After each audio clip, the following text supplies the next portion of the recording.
An elementary school classroom in a slum।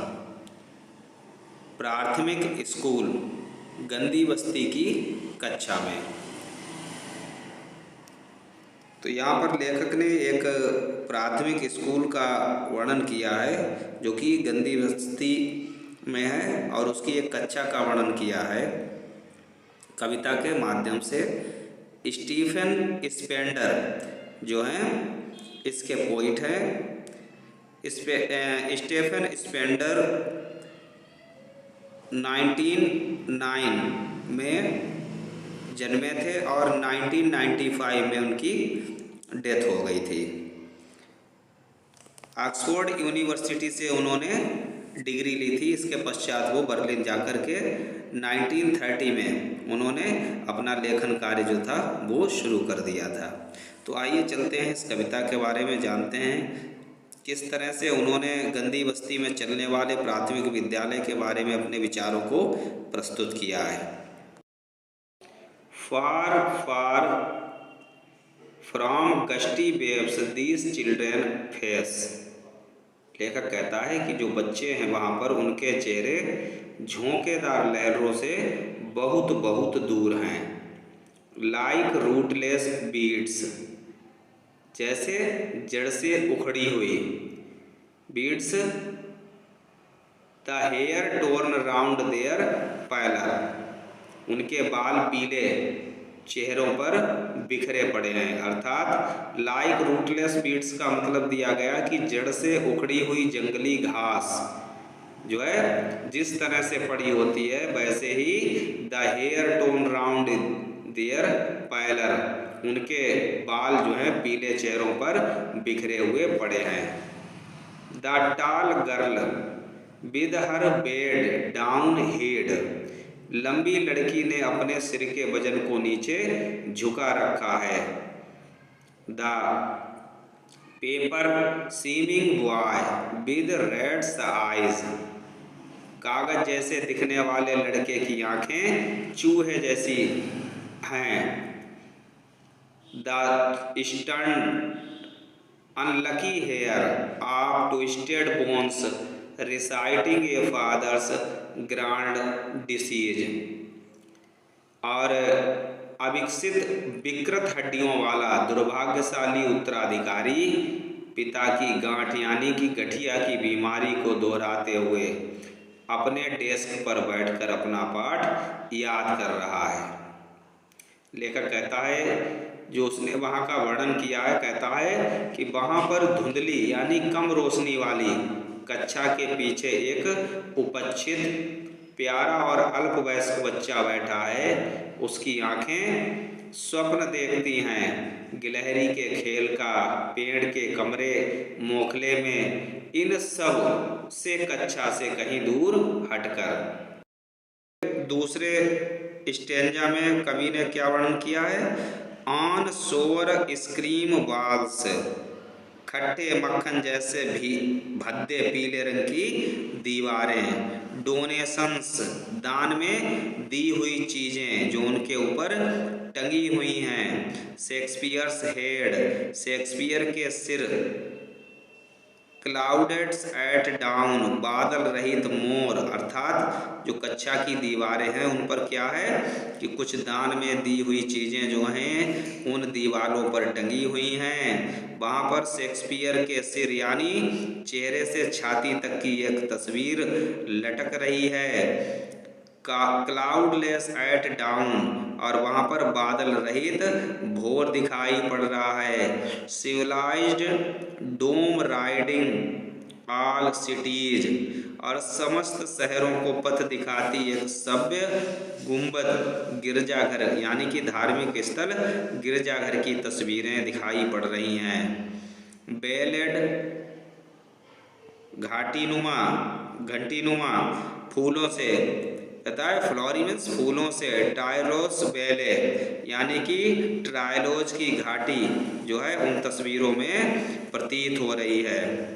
Open handed map, मुक्त हस्त खुला हुआ नक्शा। Awarding the word it's word, बाकी संसार को बाकी दुनिया से परिचित करवा रहा है। And yet for these children, और अब तक इन बच्चों के लिए, these windows not this map their world, ये खिड़कियां, ये नक्शा नहीं उनका संसार है।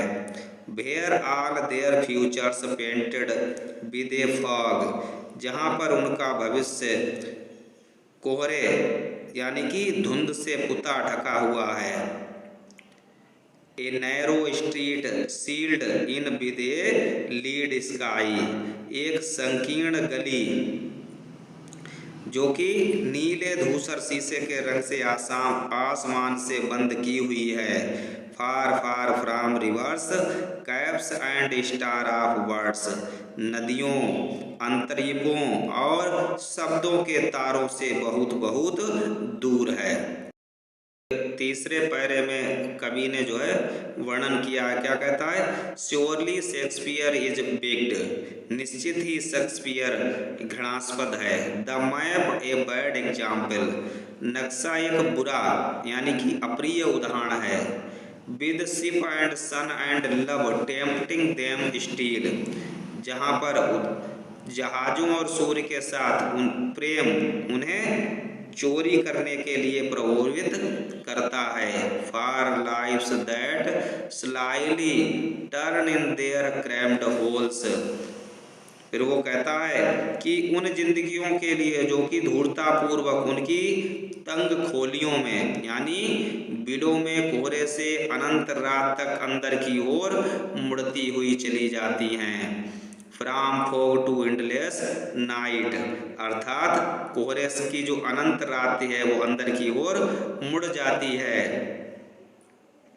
On their slag heap these children, और वहाँ पर उनके धातुमल यानी बेकार की चीज़ों के ढेर पर ये बच्चे हड्डियाँ झाँकती हुई खालों या त्वचा को पहने हुए हैं। Bare skin peeped through by bones, यानी कि वहाँ पर उन्होंने उस त्वचा को पहन रखा है जो कि हड्डियों से झांक रही है।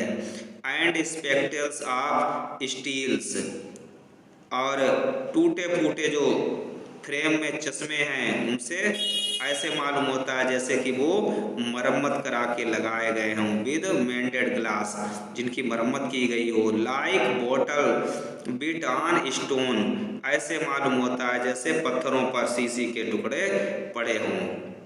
All of their time and space are foggy slum, उनका सारा समय और विस्तार कोहरे से भरी हुई गंदी बस्ती में होता है। So blot their map with slum as big as doom, और उनके जो नक्शों के साथ गंदी बस्तियों जैसे प्रलय के बड़े स्वरूप जो हैं वो सारी चीज़ें मिटा दी जाती हैं, और वैसे मिटा दो, उन सारी चीज़ों को खत्म कर दो। अंतिम पैरा में कवि क्या कहता है कि break O break open till they break the town, क्या कहते हैं कि तोड़ो और खोल दो जब तक कि वे कस्बे को तोड़ ना दें। And show the children to green fields, और बच्चों को हरे भरे मैदानों को दिखाओ। एंड मेक देयर वर्ल्ड, कहता है और उनका संसार बनाओ। Run Azure on gold Sands, वो कहता है कि ये सोने जैसी जो चमकती हुई बालू है, सैंड माने बालू है। एंड लेट देयर टंग्स, उस बालू पर यानी नीले आसमान के नीचे दौड़ने के लिए, और उनकी जीवों को पुस्तकों के अंदर ऊपर सफेद पृष्ठों पर tongues. Run naked into books the white and green leaves open, कहता है कवि कि उनकी जीवों को पुस्तकों के अंदर ऊपर सफेद पृष्ठों पर वस्त्र रहित यानी बिना बाधा के स्वतंत्र रूप से दौड़ने दो। History their whose language is the sun, ताकि जिनकी भाषा सूर्य के समान हो, अर्थात जिसकी भाषा में सूर्य जैसी ऊष्मा का तेज हो और वे अपने जीवन में सफल होकर इतिहास रच सके। इस तरह से कवि ने जो है उस एक स्कूल का, जो कि उस गंदी बस्ती में बना हुआ है, का चित्रण किया है कि किस तरह का वहाँ पर गंदा वातावरण है, किस तरह के वहाँ कमज़ोर बच्चे हैं। इन सारी चीज़ों को कवि ने अपने माध्यम से बहुत ही अच्छी तरीके से दर्शाया है।